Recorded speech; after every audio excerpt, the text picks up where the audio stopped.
This channel does not promote any violent, harmful, or illegal activities. All content provided by this channel is meant for an educational purpose only.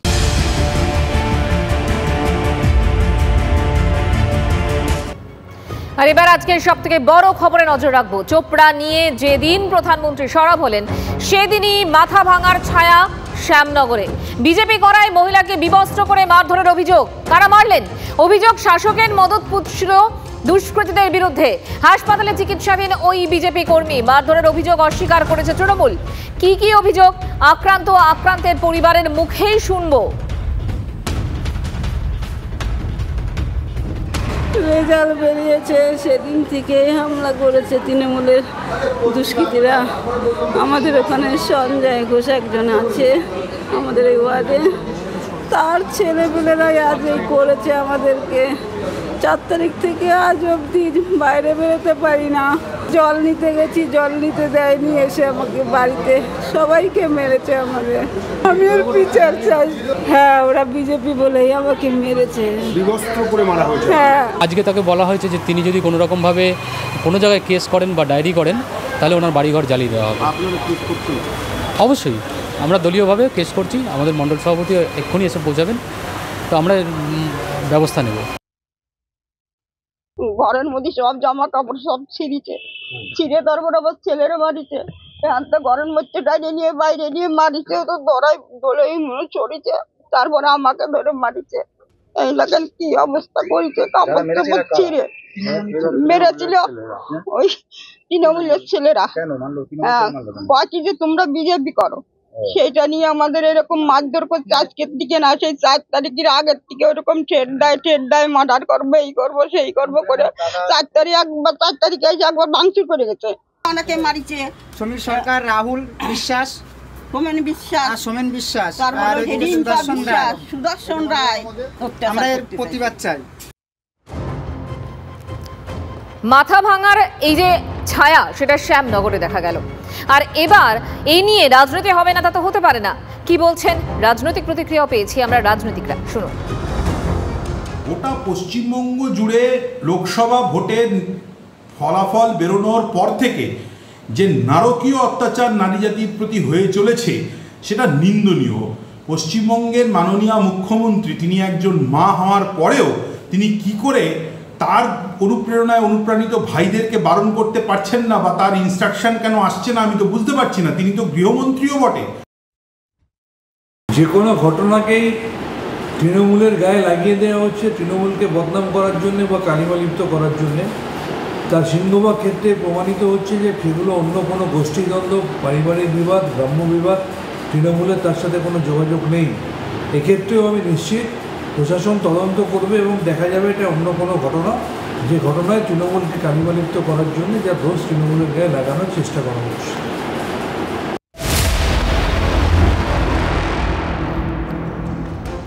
দুষ্কৃতীদের বারবারন্ত দেখলেন, এরকম উদাহরণ অনেক।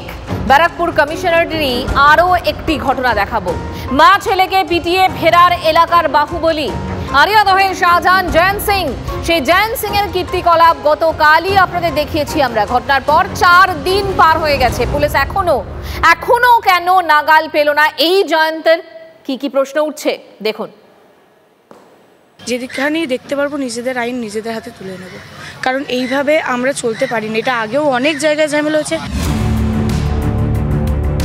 আরিয়াদহে দুষ্কৃতী তাণ্ডব। মা ছেলেকে রাস্তায় ফেলে মারধরের সিসিটিভি ফুটেজ সামনে আসতেই শোরগোল পড়ে যায়। অভিযোগ ওঠে এলাকার শাসক দলের সক্রিয় কর্মী জয়ন্ত সিং ও তার দলবলের বিরুদ্ধে। জয়ন্তের বিরুদ্ধে হাজারো অভিযোগ, তোলাবাজি থেকে বোমাবাজি, 7টা জুয়া থেকে মধুচক্র, সব অপরাধমূলক কাজকর্মেই নাকি সমান পারদর্শী জয়ন্ত। জেলও ঘুরে এসেছে এই কীর্তিমান। এমন কুখ্যাত দুষ্কৃতীর বারবারন্ত কিভাবে? আক্রান্ত সায়নদীপের পরিবারের অভিযোগ পুলিশ এই ঘটনায় নিষ্ক্রিয়। পুলিশ সবকিছু জানে যে কি হচ্ছে না হচ্ছে, জেনেও কোনো কিছু স্টেপ নিচ্ছে না।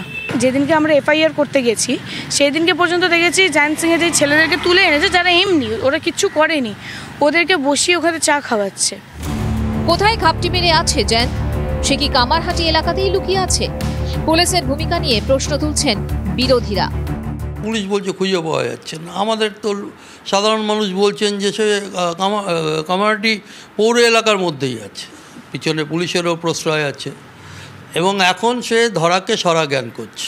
এদের এখন ডেরা হয়ে গেছে তালতলা স্পোর্টিং ক্লাব। মদনদার কে ধরে নিয়ে গেলে এরা সবার আগে সামনে এসে যাবে, কিন্তু সেটা তো সম্ভব নয়।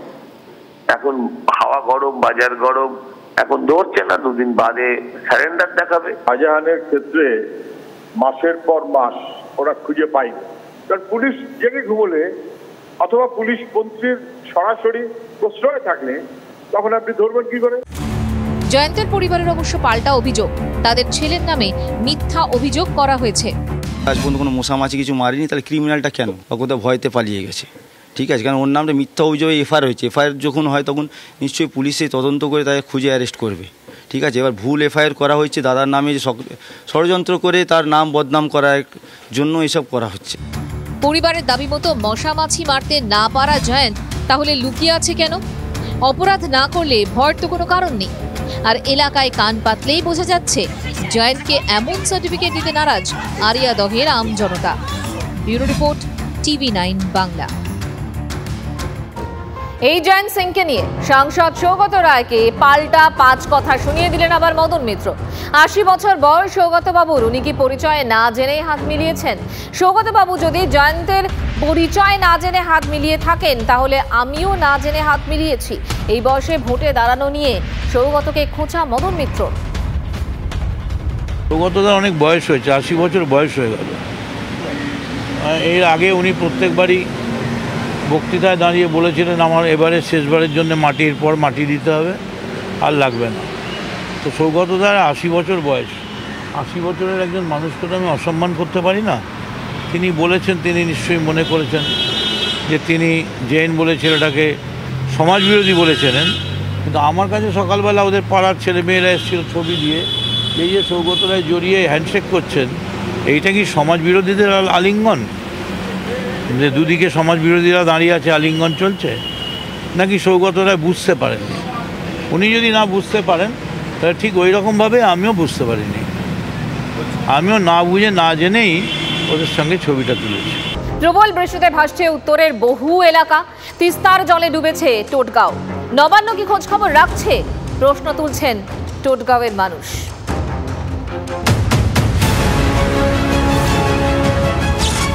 উত্তরবঙ্গে ঝরেই চলেছে বৃষ্টি, স্থানীয় বৃষ্টি তো আছেই, বিপদ বাড়ছে সিকিম ভুটান থেকে আসা বানের জলেও।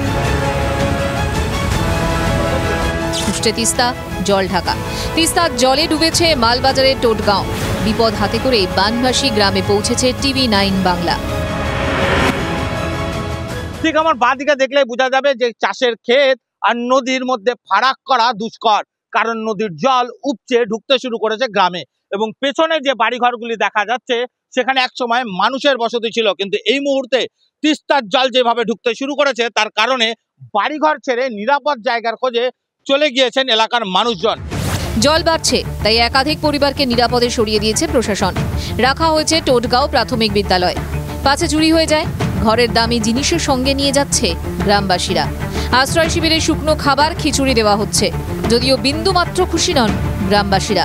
তারা চাইছেন স্থায়ী বন্দোবস্ত। अभी हालत गांव का बहुत ही खराब है। हम लोग क्या चाहते हैं, आएगा देखेगा क्या सिचुएशन का वो होगा, प्रॉब्लम का वो क्या होगा, सॉल्व कैसे होगा, बान होगा कि नहीं। हम लोग तो वही लोग का है ना आदमी, উই আর ইন্ডিয়ান। সমস্যা তো দীর্ঘদিন থেকে হচ্ছে, 4 বছর থেকে হচ্ছে। ওখানে সেচ দপ্তরকেও বলা হয়েছে কি বলে বাঁধ বানানোর জন্য, কিন্তু বাঁধ বানানোর জন্য হিউজ অ্যামাউন্টের কাজ করতে হবে ওখানে। পরিস্থিতি আরও খারাপ হতে পারে। আগামী শনিবার পর্যন্ত ভারী থেকে অতি ভারী বৃষ্টির পূর্বাভাস। প্রশ্ন উঠছে, বাঁধ বানানো হচ্ছে না কেন? ফি বছর কিছু মানুষ বানভাসী হচ্ছে, এটা কি উত্তরকন্যা বা নবান্নের নজরে পড়ে না? টোটগাঁও থেকে রনি চৌধুরীর রিপোর্ট, TV9 বাংলা। গণপিটুনি নিয়ে এই মুহূর্তে রাজ্যের বিভিন্ন জায়গায় বিভিন্ন খবর পাওয়া যাচ্ছে। একের পর এক মৃত্যুর ঘটনা ঘটছে, আর তাই নিয়ে এই মুহূর্তে সতর্ক বার্তা নবান্নর। সিভিক ভলেন্টিয়ার এবং ভিলেজ পুলিশকে ব্যবহার করার নির্দেশ, তাদের দিয়ে তথ্য সংগ্রহের উপরে জোরের কথা বলা হয়েছে। গণপিটুনি নিয়ে পুলিশকে লাগাতার সচেতনতা বাড়ানোর নির্দেশ দেওয়া হয়েছে। দীক্ষা এই মুহূর্তে আমাদের সঙ্গে সরাসরি রয়েছেন, আমাদের প্রতিনিধি দীক্ষা। কি নির্দেশ নবান্নের? দেখো কয়েকদিন ধরেই রাজ্যের বিভিন্ন প্রান্ত থেকে গণপিটুনির যে সমস্ত অভিযোগ আসছে তা নিয়ে কিন্তু উদ্বেগ প্রকাশ করেছিলেন খোদ মুখ্যমন্ত্রী মমতা বন্দ্যোপাধ্যায়। এবং তারপরে তিনি এডিজি আইন শৃঙ্খলা এবং যারা উচ্চপদস্থ আধিকারিক রয়েছেন তাদের সাথে বৈঠক করেছিলেন এবং গতকালও এডিজি আইন শৃঙ্খলা বলেছিলেন আগে যে গণপিটুনি তারা যে একটা সচেতনমূলক বার্তা দিয়েছিলেন সেটাকেই তারা আবার নতুন করে জারি করবেন। কিন্তু দেখা গেল আজকে নতুন করে একটি নির্দেশিকা সমস্ত জেলা পুলিশ সুপার থেকে শুরু করে কমিশনারেটের যারা সিপি রয়েছেন তাদের কাছে গেছে। তাদের বলা হয়েছে যে জেলার সমস্ত যারা রয়েছেন সেই পুলিশ অফিসারদেরকে প্রচণ্ড দক্ষতার সাথে এই গণপিটুনির বিষয়টাকে নিয়ে ভাবনা চিন্তা করতে হবে। সিভিক ভলেন্টিয়ার থেকে শুরু করে গ্রামীণ পুলিশ যারা রয়েছে তাদের ব্যবহার করতে এবং সোশ্যাল মিডিয়ার ওপর 24/7 অর্থাৎ 24 ঘন্টা বিশেষ নজরদারির পাশাপাশি যেটা বলা হয়েছে যে কোনো রকম গুজব ছড়ালে সেই স্পর্শকাতর এলাকাগুলোতে আবার বিশেষ করে জোর দিতে হবে। পাশাপাশি এটাও বলা হয়েছে যে এই যে যারা সিভিক ভলেন্টিয়ার যে গ্রামীণ পুলিশ রয়েছে তাদেরকে দিয়ে তথ্য জোগাড় করতে হবে যে কোথাও কোনো রকম গুজব ছড়াচ্ছে কিনা। অর্থাৎ বলতে গেলে গণপিটুনির ঘটনাকে রুখতে সচেতনতা বাড়ানোর পাশাপাশি নজরদারির উপরে এবার জোর দেওয়ার কথা বলা হচ্ছে এবং সেই নজরদারি বাড়ানোর জন্যই এডিজি আইন শৃঙ্খলার তরফ থেকে আজকে সমস্ত জেলায় একটি নির্দেশিকা গেছে সমস্ত পুলিশ আধিকারিকদের, উচ্চপদস্থ পুলিশ আধিকারিকদের কাছে। দীক্ষা, ধন্যবাদ তোমাকে। আর এবার ভাঙড়ের খবর দেব। অবশেষে জেল মুক্তি তাজা নেতা আরাবুল ইসলামের। গতকালই জামিন মঞ্জুর করেছিল হাইকোর্ট আর আজ জেল থেকে ছাড়া পেলেন ভাঙড়ের তৃণমূলের দাপুটে নেতা আরাবুল ইসলাম। তার দাপট কি কমেছে, উঠছে সে প্রশ্ন। তৃণমূল তো করতেই হবে, আমি যেহেতু পঞ্চায়েত সমিতির সভাপতি আছি তৃণমূল করতে হবে, তৃণমূল করেছি।